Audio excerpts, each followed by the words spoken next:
मित्रों, भगवान श्री कृष्ण ने जन्म मथुरा में लिया, पले बड़े वो गोकुल में, और राज उन्होंने द्वारका पर किया। पर एक सवाल जो हम सबके मन में अक्सर आता है वो ये है कि जिस भव्य और दिव्य नगरी को स्वयं भगवान श्री कृष्ण ने बसाया था वो समंदर में क्यों समा गई, वो कहाँ गए और इसके बाद भगवान श्री कृष्ण का क्या हुआ। इन्हीं सवालों का जवाब जानेंगे हम मिलकर आज की इस वीडियो में। नमस्कार और स्वागत है आपका द डिवाइन टेल्स पर एक बार फिर। मित्रों, द्वारिका नगरी श्री कृष्ण की कर्म भूमि के नाम से भी विख्यात है।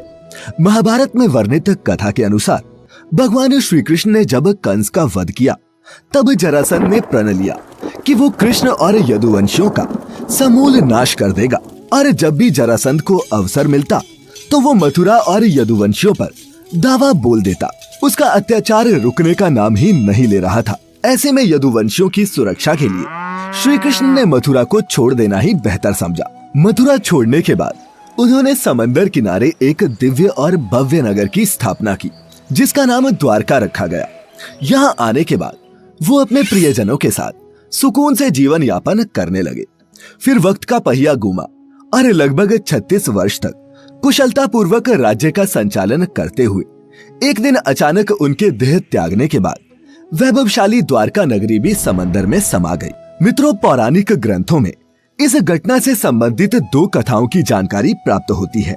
पहली माता गांधारी का श्री कृष्ण को दिया गया श्राप, और दूसरी कथा है ऋषियों द्वारा श्री कृष्ण के पुत्र सांब को दिए गए श्राप की। महाभारत का युद्ध समाप्त होने के बाद महर्षि व्यास के शिष्य संजय ने जब गांधारी को ये बताया कि पांडव अपने साथियों और द्रौपदी सहित हस्तिनापुर आ चुके हैं तो उनको बड़ा मानसिक कष्ट हुआ। फिर भी किसी तरह उन्होंने अपने मन को संभाला। लेकिन जब उन्हें ये बात पता चली कि पांडवों के साथ भगवान श्री कृष्ण भी हैं, तो वह तिलमिला उठी और उनका मन प्रतिशोध के लिए लालायित हो उठा। उन्होंने श्री कृष्ण को श्राप देते हुए कहा, अगर मैंने अपने आराध्य की सच्चे मन से आराधना की है और निस्वार्थ भाव से पतिव्रत का पालन किया हो तो जिस प्रकार मेरे कुल का नाश हुआ है बिल्कुल वैसे ही तुम्हारी आंखों के सामने तुम्हारे कुल का भी नाश हो जाएगा। तुम्हारी ये आलीशान द्वारिका नगरी तुम्हारे सामने समंदर में डूब जाएगी। गांधारी के इतना कहने के पश्चात श्री कृष्ण मुस्कुराए और बोले, माता, मुझे इसी आशीर्वाद की प्रतीक्षा थी। मैं आपके इस श्राप को सहर्ष स्वीकार करता हूँ। और इसके बाद वो द्वारका की ओर प्रस्थान कर गए। एक बार की बात है, महर्षि विश्वामित्र, कण्व, देवर्षि नारद आदि द्वारका आए और वो भ्रमण पर निकले। वहाँ कृष्ण पुत्र सांब अपने साथियों संग मौजूद थे। उन लोगों ने ऋषियों के साथ मजाक करने की योजना बनाई, जिस क्रम में सांब को स्त्री का वेश धारण करके और उसे उनसे ये पूछना था कि मेरे गर्भ से क्या उत्पन्न होगा।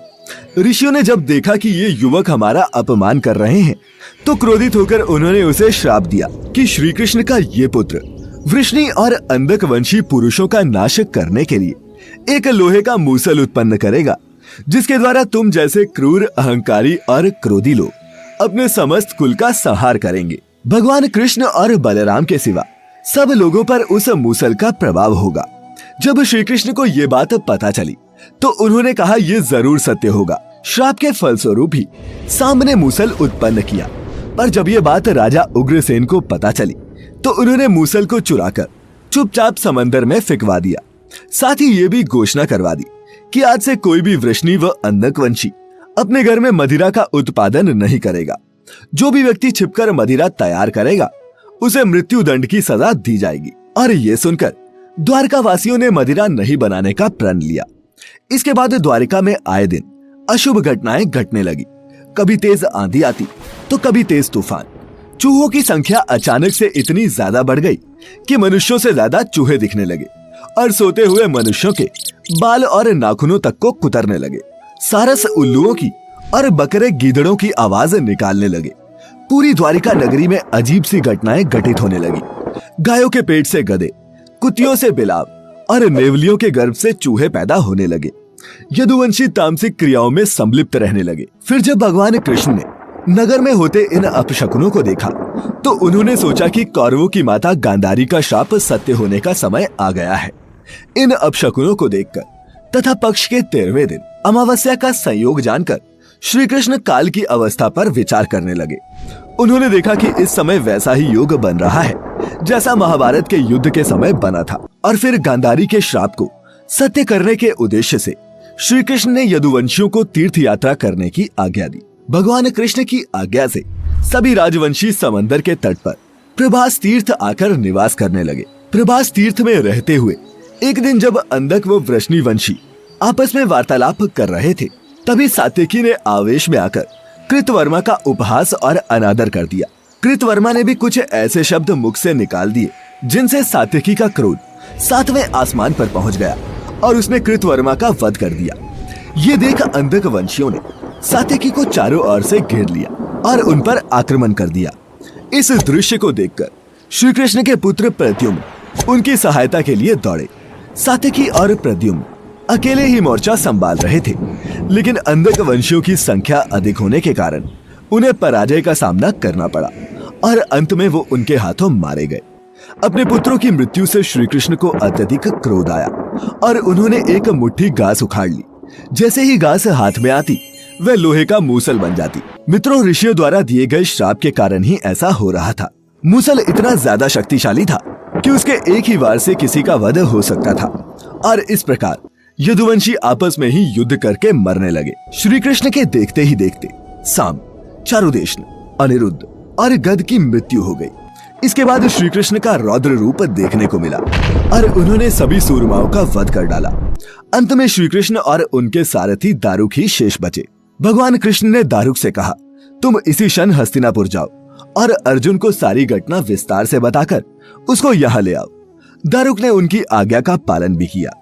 इसके बाद श्री कृष्ण बलराम को उसी स्थान पर रहने के लिए कहकर अपने महल वापस लौट आए और पिता वसुदेव को सारी घटना से अवगत कराया, जिसको सुनकर उन्हें बहुत दुख हुआ। श्री कृष्ण ने अपने पिता से बोला कि जब तक अर्जुन नहीं आ रहा तब तक स्त्रियों की रक्षा का दायित्व आप संभालिए, क्योंकि वन में बलराम प्रतीक्षारत है।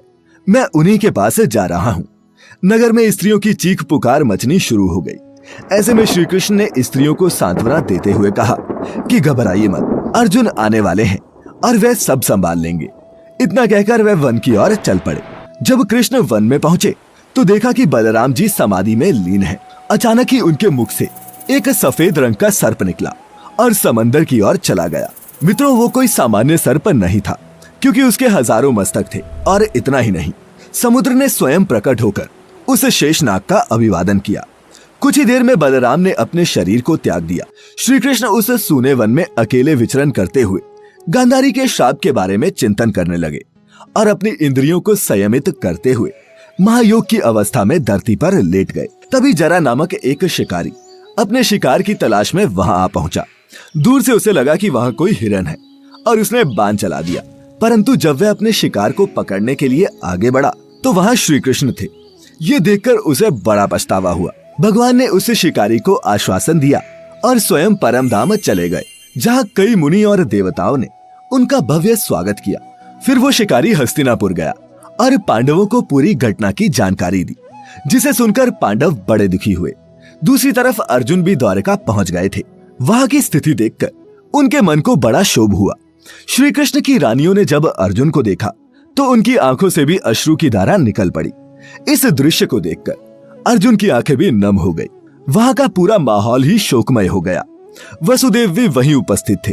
उन्होंने अर्जुन को श्री कृष्ण का संदेश बताते हुए कहा कि द्वारिका नगरी समुद्र में डूबने वाली है, इसीलिए आप नगरवासियों को लेकर किसी सुरक्षित स्थान पर चले जाएं। वसुदेव जी की बातें सुनकर अर्जुन ने दारुक से सभी मंत्रियों को बुलाने के लिए कहा। मंत्रियों के आते ही अर्जुन ने कहा कि मैं सभी नगरवासियों को यहाँ से इंद्रप्रस्थ ले जाऊंगा, क्योंकि शीघ्र ही इस नगरी को समंदर अपने में समा लेगा। इसके बाद सभी मंत्री तुरंत अर्जुन की आज्ञा के पालन में जुट गए। अर्जुन ने वह रात श्री कृष्ण के महल में ही बिताई। अगली सुबह श्री कृष्ण के पिता वसुदेव जी ने भी प्राण त्याग दिए। अर्जुन ने विधि विधान से उनका अंतिम संस्कार किया। वसुदेव जी की पत्नी देवकी, भद्रा, रोहिणी व मदिरा भी चिता पर बैठकर सती हो गई। इसके बाद अर्जुन ने प्रवास तीर्थ में मारे गए समस्त यदुवंशियों का भी अंतिम संस्कार किया। 7वें दिन अर्जुन श्री कृष्ण के परिजनों तथा सभी नगरवासियों को साथ लेकर इंद्रप्रस्थ की ओर चल दिए। उन्हें सभी के जाते ही द्वारका नगरी समंदर में डूब गई। इस दृश्य ने सभी को आश्चर्य में डाल दिया था। और मित्रों, इस प्रकार सोने से सजी द्वारिका नगरी समंदर में डूब गई। मित्रों, आज भी सनातन धर्म के इस समृद्ध और संपन्न प्रतीक के कई साक्ष्य वक्त वक्त पर सामने आते रहते हैं। द हिंदू की एक रिपोर्ट के मुताबिक 1963 में सबसे पहले द्वारका नगरी का एक्सकवेशन दक्कन कॉलेज पुणे के डिपार्टमेंट ऑफ आर्कियोलॉजी और गुजरात सरकार ने मिलकर किया था। इस दौरान करीब 3000 साल पुराने बर्तन मिले थे। इसके बाद आर्कियोलॉजिकल सर्वे ऑफ इंडिया की अंडर वाटर आर्कियोलॉजिकल विंग को समंदर में कुछ तांबे के सिक्के और ग्रेनाइट स्ट्रक्चर भी मिले थे, जिसके बाद ये पूरा नगर भी खोज लिया गया। तो मित्रों, उम्मीद करते हैं कि आपको हमारी आज की ये कथा कि द्वारका नगरी समंदर में कैसे डूबी